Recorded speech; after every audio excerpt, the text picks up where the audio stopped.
It does not lessen our university's commitment to diversity and inclusion, to equality and equity. Ahead at 10, a new policy means some North Carolina colleges will likely cut spending on diversity and inclusion initiatives. How it could impact students on those campuses. Car insurance in North Carolina is going up. We're going to tell you why leaders are working to reshape how much basic car coverage will cost. There was a cascade of events that happened, and that poor family had no idea.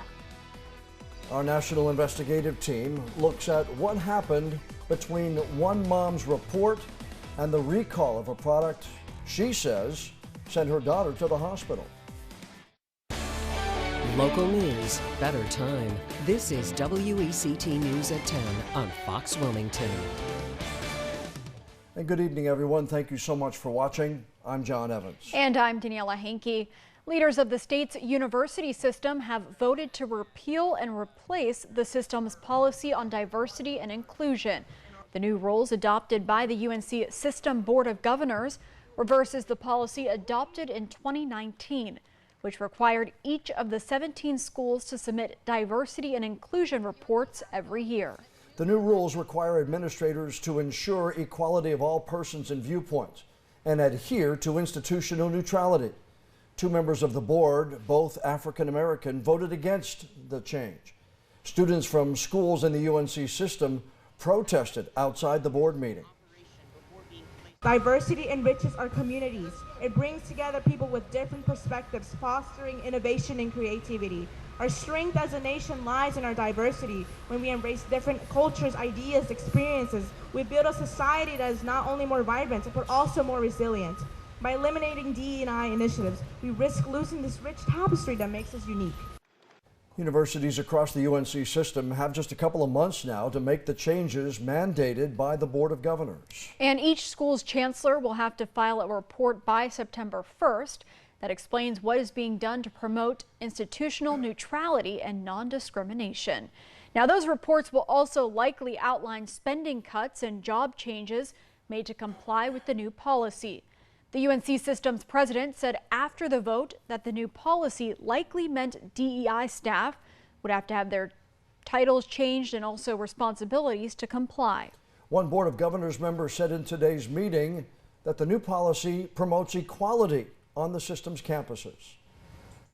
Yes, this measure does amend the university code as it relates to DEI, but it does not lessen our university's commitment to diversity and inclusion, to equality and equity. WECT reached out to UNCW administrators to speak with any officials about the new change, but officials told us no one would be made available. The school did send a statement from Chancellor Aswani Valetti saying in part, quote, by September 1, 2024, UNCW will, as requested by the Board of Governors, submit our plans for next steps. We will work diligently over the next weeks to engage with representatives of the campus community to determine a path forward, end quote. Chancellor Valetti says it is too early to see what exactly the long-term impacts of this change will be. And we are going to keep you updated if and when we hear of any changes made on the UNCW campus. Taking a look right now over Southport, a nice night out there. If this is a preview for Memorial Day weekend, I think we're in some great shape. Checking in now with First Alert meteorologist Eric Davis, who is bringing us up to speed. Eric, how is our Friday looking? Not as good as what we saw today. Today really was a beautiful day. It was a little bit hot, high temperatures in the upper 80s, but no showers or thunderstorms across the area. That will not be the case, though, likely heading into the holiday weekend. In fact, let's take a look at Wilmington right now. Bob King, Business Elite, First Alert Sky Camera Network. Clear skies, kind of steamy out there, 75 degrees. Although the dew points dropped a little bit, 63. Still, though, I think we're going to be hard-pressed to see that temperature drop below the 70-degree mark. And tomorrow when you wake up, probably some low clouds first thing in the morning, slight chance of a stray shower, and then probably lower rain chances as we work our way into the mid-morning. So a stray shower and a steamy start. We'll have your full First Alert forecast in a few moments. Another shakeup to report in the group that's in charge of more than $1 billion of your money. Another member of the New Hanover Community Endowment Board of Directors has stepped down. The endowment announcing Michelle Holbrook's resignation today.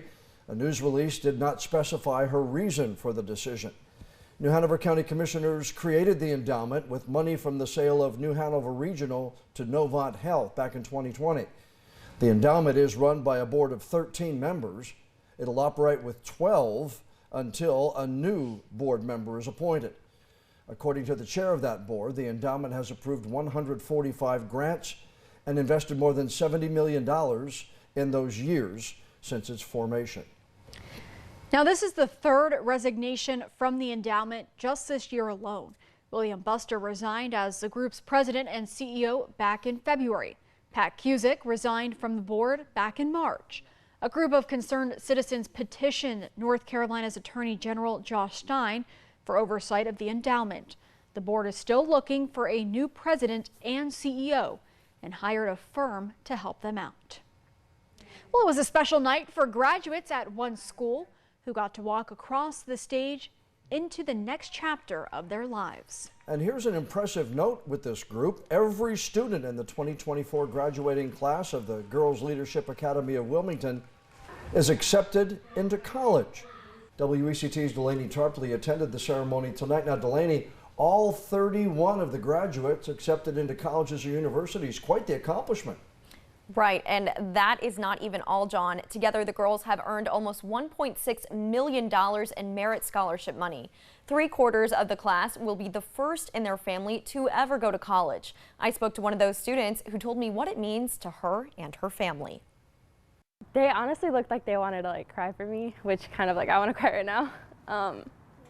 Valerie Montez Cruz remembers the exact moment she told her teachers her big news. I will be attending Elon University. I got a pretty good scholarship. Pretty good is being modest. It covers pretty much everything that financial aid won't cover, so it's pretty much a full ride. It's a big accomplishment for a young lady who didn't even know if college would be in the cards for her.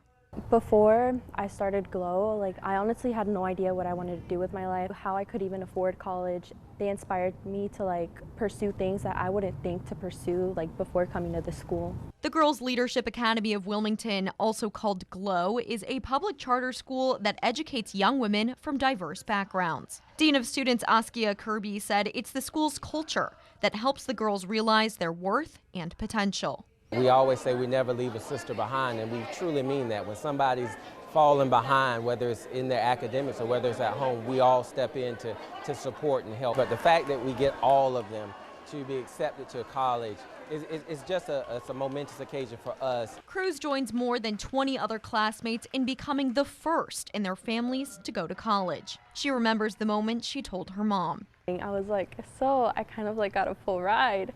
And she started crying, and honestly, it was a really emotional moment. Like most parents, Mom is beaming with pride. She's going too far away for me, but so proud. As parents, as family members, we always say we want our children to do better than we did. And so these children are doing that. They're laying the legacy that their parents have set for them. Cruz says she'll be forever grateful to the school that helped her realize her biggest dreams were always within her reach. What makes my story unique is I didn't really think that I would make it.